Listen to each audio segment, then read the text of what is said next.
안녕하세요. 역덕후입니다. 정치인 태종 이방원이 아닌 인간 이방원을 입체적으로 살펴보겠습니다. 이방원 하면 떠오르는 이미지는 물론 사람마다 다를 순 있겠지만 그래도 강한 카리스마? 냉혹한 승부사? 이런 이미지가 먼저 떠오르는 경우가 더 많겠죠. 오늘 역덕후가 소개하는 태종은 우리가 알던 상남자가 아닌 부드럽고 웃음이 많은 남자 이방원입니다. 어느 날 대신들이 왕자들 이름을 공에 새겨놓고 공을 차는 백성들이 있는데 왕실을 능멸하는 이 사람들을 처벌하자고 얘기합니다. 그런데 이방원은 이렇게 말합니다. 백성이 그럴 수도 있지. 나라님이 없는 데서 욕한 걸로 처벌하자고? 넙! 임금이 편전에 좌기하였는데 사관 민인생이 호위에서 엿보았다. 태종이 2달 전에 편전에 사관을 출입 금지시키니까 편전 밖에서 엿보다가 들키게 된 사건이죠. 이방원이 지신사 박성명한테 쟤 스토커야 뭐야? 궁궐에 들어오지 마라 그래. 친히 활과 화살을 가지고 말을 달려 노루를 쏘다가 말이 고꾸라지면서 낙마했으나 다치지는 않았다. 좌우를 돌아보며 말하기를 야, 사관이 모르게 라고 하였다. 한마디로 이방원이 가오 좀 살려달라고 했는데 사관이 기록하지 말라는 말까지 가차없이 기록하죠. 경연 때 병풍 뒤에서 엿듣고 이방원이 매사냥을 할 때 얼굴을 가리고 따라왔다고 태종이 화날 정도면 사관 민인생의 인생을 건 기록 정신을 스토킹으로 보는 분들도 계시겠지만 역덕후는 아주 그냥 최고로 봅니다. 실제로 사관 민인생은 그의 투철한 다큐멘터리 본능으로 탄핵을 받고 변방에 귀양갑니다. 사냥 덕후였던 이방원한테 신하들이 사냥을 자제하라고 줄기차게 얘기합니다. 그러면 이방원은 이 핑계 저 핑계 대면서 궁 밖에 나갈 명분을 잘 만들어서 사냥을 하거든요. 어떤 신하가 사냥 그만 좀 하세요 라는 상소문을 올리니까 이방원이 이렇게 답하죠. 야, 직접 와서 대면 보고 하라 그래. 사냥과 관련된 일화가 많은데 한 가지 에피소드를 더 소개하자면 1395년 임금이 잠저, 이방원이 왕이 되기 전 때 일이죠. 잠저에 있을 때 한산 서쪽에서 사냥하다가 성남 표범을 만나 말에서 떨어졌었다. 송거신이 말을 달려 지나가니 표범이 이를 쫓아갔고 임금이 위태한 지경을 모면했는데 김덕생이 활을 쏘아 한 발에 표범을 죽였다. 일본 국왕이 사신을 보내어 순상, 즉 길들인 코끼리를 바쳤다는 기록과 함께 전 공조전서 이유가 기이한 짐승이라 하여 가보고 그 꼴이 추함을 비웃고 침을 뱉었는데 코끼리가 노하여 밟아 죽였다는 기록이 나옵니다. 아마도 이유가 침만 뱉은 건 아닌 것 같아요. 유튜브에 있는 코끼리 영상들 보면 사람의 감정을 코끼리가 참 잘 읽고 교감 능력이 뛰어난데 길들여진 코끼리가 열받아서 밟아 죽일 정도면 아무래도 이유가 침도 뱉고 또 다른 뭔가 자극적 행동을 하지 않았나 싶네요. 병조 판서 유정현이 나라에 쓸모도 없고 두 사람이 다쳤고 법으로 따지면 사람을 죽인 것은 사형으로 마땅하다면서 또 1년 동안이나 먹는 콩이 거의 수백 석에 이르니 귀양 보냅시다고 제안하는데 태종이 웃으면서 그대로 따랐다는 또 실록 기록이 나오고요. 길들인 코끼리를 육지로 내보내라고 명하였다.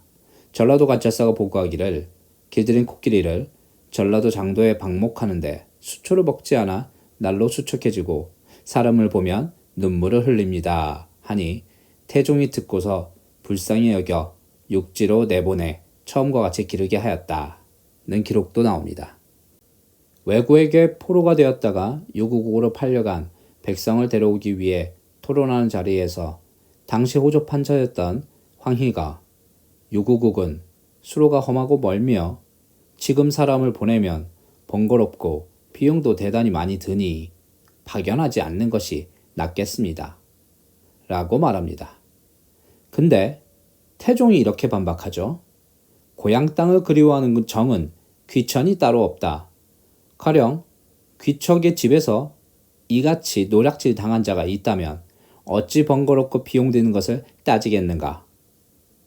6개월간 우여곡절 끝에 드디어 유고국 통신관 전호군 이해가 왜구에게 잡혀가서 유고국에 팔려 넘어간 조선사람 44인을 데려옵니다. 쌀을 싣고 운반하던 조운선 34척이 침몰한 사고가 터지자 태종이 탄식하기를 책임은 내게 있다. 만인을 몰아서 사지에 나가게 한 것이 아닌가. 바람이 심한 것을 알면서 배를 출발시켰으니 이것은 실로 백성을 몰아서 사지로 나가게 한 것이다. 그러면서 대신들에게 이렇게 물어봐요. 죽은 사람은 얼마이며 잃은 쌀은 얼마인가? 대신들의 대답은 쌀은 만여석이고 사람은 천여 명입니다. 쌀은 비록 많더라도 아까울 것이 없지만은 사람 죽는 것이 대단히 불쌍하다 하였다. 오대연 이응이 말하기를 육로로 운반하면 어려움이 더 심합니다 라고 하니 태종이 이렇게 말해요. 육로로 운반하는 것의 어려움은 우마의 수고뿐이니 사람이 죽는 것보다는 낫지 않겠느냐. 조선 왕조 27명의 임금들 가운데 태종 이방원은 제위 18년간 26번 웃으며 제위 52년간 44번 웃었던 영조 임금 다음으로 웃음이 많았네요. 성현의 용제총화를 비롯한 여러 책에도 태종의 웃는 에피소드가 자주 나옵니다. 태종께서 외지에 사냥을 가서 저물녘에 일반인 복장으로 시냇가에 있는데 10여 명이 말에 식재료를 싣고 임금 앞을 지나가면서 승정원이 어디냐고 물었다. 태종께서 웃으시며 시내 아래쪽 연기 나는 곳으로 가게 거기가 승지들이 있는 곳이지 라고 하셨다.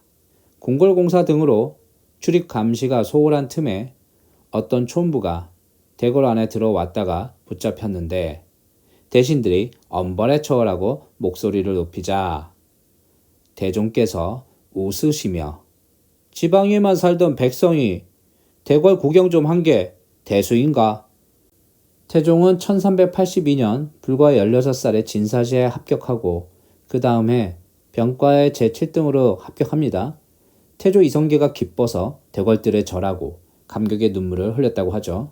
태조의 계비였던 신덕왕후, 즉 태종한테는 계모였는데 신덕왕후가 태종의 글 읽는 소리를 듣고 왜 내 아들이 되지 않았을까 하는 탄식도 했다고 합니다.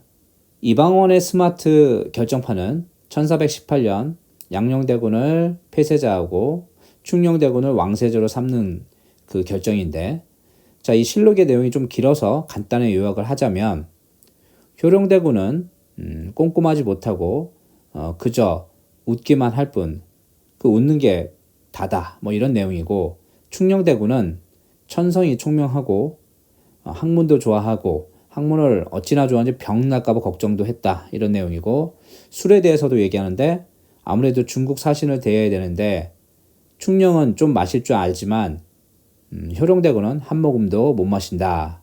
그래서 충녕대군을 세자로 결정한다 라는 내용입니다. 태종의 이 스마트한 결정이 우리나라 역사의 최고의 성군을 탄생시키죠. 이방원은 시인이기도 하죠. 용제총화에 실려있는 시인데 역덕후는 문학의 문외한이어서 분석할 능력은 없고요. 개인적 느낌을 말해보면 마지막 구절 명월청풍이 손바닥 안에 있도다. 이 식구가 인상적이네요. 이런들 어떠하며 저런들 어떠하리로 시작하는 하여가인데 너무나 유명하죠. 1392년 정몽주가 이성계를 병문안하러 왔을 때 이방원이 정몽주의 의중을 떠보기 위해 지었다는 시 하여가. 정몽주가 이에 답한 시가 이 몸이 죽고 죽어 100번 고쳐 죽어로 시작하는 단심가였죠. 이 정도 내용이면 거의 고려 포에버 수준이죠. 지금까지 이방원의 인간적 면모를 살펴봤는데요. 여러분의 생각은 어떤지 궁금하네요. 역덕후였습니다. 끝까지 시청해 주셔서 감사합니다.